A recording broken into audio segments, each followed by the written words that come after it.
Hello everyone, welcome back to another video. Today I'm just going to be discussing some of these Shadowlands abilities that are coming back. I'm mostly going to be talking about the two classes that I'm personally excited for. So, considering the fact there's so much to really look at here, I'm going to leave a link down in the description below, and if you want to check out your class/spec, I will leave it down below so you guys can see it for yourself. But what I would do for this video is I want to look at the two classes that I'm super excited for Shadowlands, and I will also talk about the whole PvP vendors thing since I didn't make a video on it as well towards the end of the video. With that, guys, let's go and dive right into it. Before I get into that, though, I do want to congratulate Death Knights for getting 200 Frost DK back because that was one of the most popular things for ever since, I believe, Legion. And congratulations to the Frost DKs. Frost DK is my favorite spec personally, even though I don't play DK a whole lot. And having that choice again, just Blizzard's on a roll with this expansion pack. I'm actually honestly impressed. Obviously, it's not out yet. Anything can change. But if they continue this, Shadowlands could actually be a very popular expansion pack. And they need it right now, and I'm super hyped for it. I honestly am kind of just done with PFA. But yeah, we'll see. I just want to congratulate the Frost DKs, and if you want to see the rest, I will leave a link down below. Okay, first up is Druid. If you're new to the channel, I main Druid. That's pretty much what I do.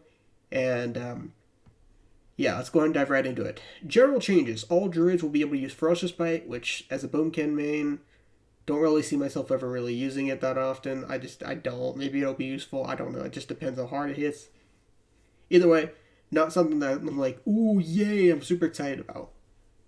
Barkskin, again, it's baseline. Everybody but Feral currently has it, so I guess Feral's having another defensive, which I play Feral, which is really nice, so half happy about it, half, like, kind of yay.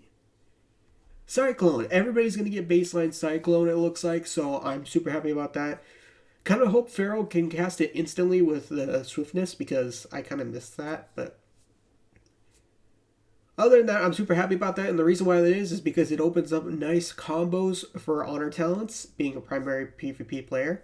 So, for example, I can replace Cyclone with Disarm if they keep the whole Honor thing, and we'll see. It just opens up tons of possibilities. Stampeding Roar. I'm seeing a lot of people upset about this right now, and it makes no sense, because as a primarily PvP player, having more mobility is going to be nice. It's mostly PvE players, but that's because apparently it gives a utility spell to Guardian and Feral, so nobody will take them now. But I play all specs. I played Balance, I played Feral, I played Guardian, I played Resto. I'm any more spells to help me in PvP, especially utility wise like that, is really nice. So I'm happy about the baseline Cyclone, happy about the baseline Stampeding Roar. Having Barkskin as Feral will be nice. Not really impressed with Ferocious Bite. Iron Fur, again, kind of like Ferocious Bite, not really impressive. I guess when you're in bear form it'll be cool, but I'm not like, yay about it. Druids of any specialization will now use Stampeding Roar and Cyclone. Alright, we already knew that. Heart of Azeroth has returned as a talent, which I remember that in Pandaria. A little bit. It's a little bit hard to remember, but I kind of vaguely remember it. It was like a very freaking long cooldown. I think it was like 6 minutes if I remember right. So, depending on what row it will be and all that, I don't really know if I'll use this. I don't even know if a lot of people will use it, but we'll have to see as the time goes on. Affinity talents. Will gain an extra utility ability. Balance receives Typhoon, so if you're playing Balance, you'll have baseline Typhoon, which is going to be pretty cool. Feral gets Mayhem, which I don't know if a lot of people will actually use that. Guardian will get Incapacitating Roar, and Restoration can use Vortex. I thought Vortex was going to be baseline, but guess it's only baseline for Resto, which is fine. So if you pick whatever Infinity you pick, which for me it's probably going to be Resto, I'll probably get Vortex all the time. And maybe sometimes when I switch to Guardian, I'll get Incapacitating Roar. But yeah, Vortex seems it's going to be really nice because I can't play without Restoration Infinity personally. I just love the heals too much. Now, let's go over balance. Solar and lunar imbalance are being strengthened and updated into eclipses, pretty much like Wrath of the Lich King. Starfire will grant each alternating lunar and solar eclipses for a duration with special moments with celestial alignment, allowing both to occur at once. Balance droids who master these eclipses will be able to ensure a period of sustained power to either Wrath or Starfire at the key moments of the fight. Star Surge will extend the current eclipse to continue focusing power into either Wrath or Starfire, while Starfall instead extends your current Moonfire and Sunfire effects, giving the main arcane power spenders distinct roles based on the situation. So, I've played Druid Balance and Wrath of the Lich King, but I honestly, it's been so long that it's really hard to remember. But it should be very interesting going back to that. I think I kind of got a general idea on what that system is, but unless I really look at it, because I have to look at things to remember, I don't vaguely remember it. Same for the Starfall, I read this earlier. It's going to its previous design used from Wrath of the Lich King through Warlords of Draenor. Instead of needing to telegraph the affected area, balance droids call down waves of stars which strike the surrounding ground while they stand, run, or flap for its duration. Like I said, I don't it's really hard for me to remember things, so I don't really exactly remember. I could probably look at my old Warlords videos to find out, but yeah, I don't vaguely remember all that, but I'm super excited to try something new. So, and let's go ahead and check out Feral. Fierce felines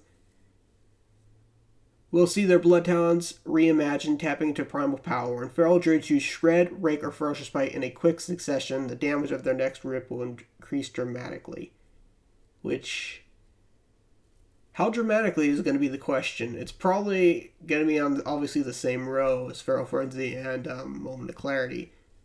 But yeah, that should be interesting.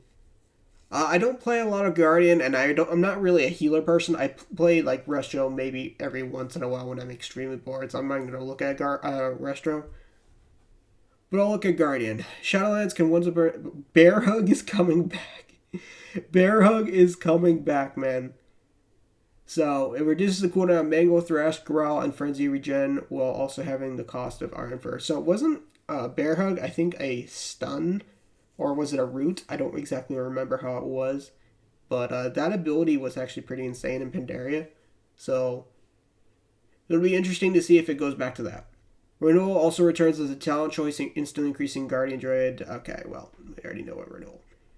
Next up is Hunter, which is the second alt/main I'm probably going to play in Shadowlands. So let's look at that. Arcane Shot, Eyes of the Beast, Hunter's Mark, Kill Shot, Scare Beast, and Tranquilizing Chart will be available to all specializations. Marksman already has Arcane Shot, which is probably what I'm going to be playing. But as Beastmaster, that'll be nice because I feel like Beastmaster's rotation is actually kind of boring.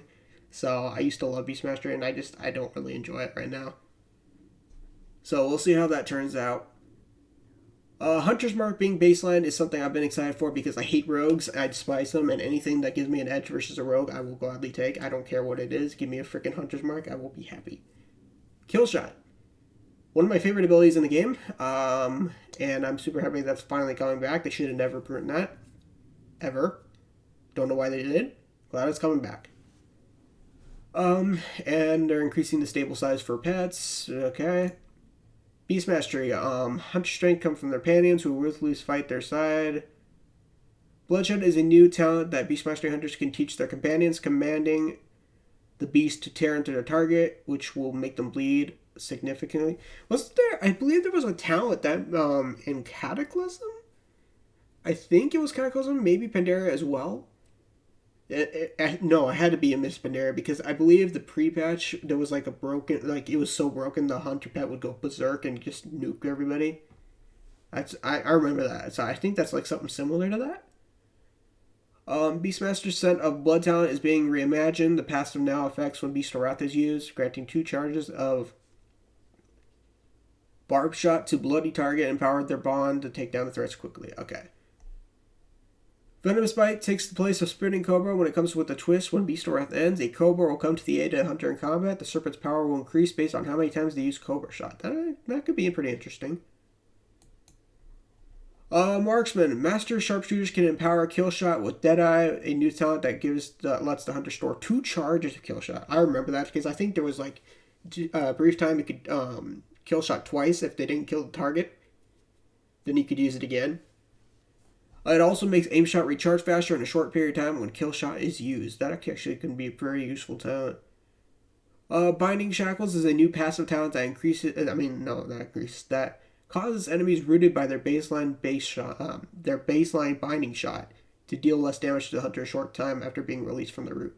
Okay, so Marksman doesn't appear to be getting their a baseline stun, but if they're getting baseline binding shot, because I believe it's a talent right now, which is nice because Marksman Hunter I feel like is a free kill in Battlegrounds. I feel like they're not really free, but here's one of my thoughts. I think they need more defenses because Marksman Hunter is squishy, and I feel like they just need the defenses. That's just my thoughts. So having a baseline binding shot is going to be real nice for Marksman. So all these tools for Marksman, I foresee them being pretty good in Shadowlands. Also, one more thing. I just noticed that kill shot is coming back baseline for all specializations. So I was wondering if survival is going to get it. Turns out they're going to get it. So I might actually play a lot more survival because I was like, if they don't get kill shot, I don't really feel like playing the survival in Shadowlands. But now that they do, I'm pretty excited for it. To take down the horrors waiting for them in Shadowlands, survival hunters are refining their skills and improving their weapons and gadgets. Expect to see damage increases for Hydra's Bite, Butchery, Steel Trap, Tip of the Spear, and Flanking Strike, along with a reduction in focus cost for charms, whatever the heck it's called, all designed to help them best the beast they'll encounter in Death's Realm. That is all I'm going to be going over because I don't want to make this into a freaking huge long video, so it looks like it's already been quite some time, and I've only looked at 2 of these, and there's so many more classes to go. So if you want to look at these in the down below, I will leave a link. And quick update on the PvP vendor since I didn't make a video on it. Apparently it's going to be like the Nazatar Pearl system, or at least that's what they use as an example. And supposedly you can upgrade it over time, I guess. So here's my quick thoughts. Obviously, I could be wrong. I could be right. They could change it. Yada yada, but I feel like it's gonna start like on maybe like I don't know Raid Finder, and then you can upgrade it to normal, and then you can upgrade it to heroic, and then mythic, and so on. And obviously the cap would get harder every single time you upgrade it. The only thing I see wrong with that is the fact that you have to have so many gear pieces. There's helmet, there's shoulders, there's back, there's everything, and to upgrade all that on like. I don't know. It seems a little bit bizarre to me. So, I don't know. Let me know what you guys' thoughts and theories are on that. And that's going to be it for this video. Like I said, I didn't want to make this into like a freaking hour-long video. And I'll see you guys later.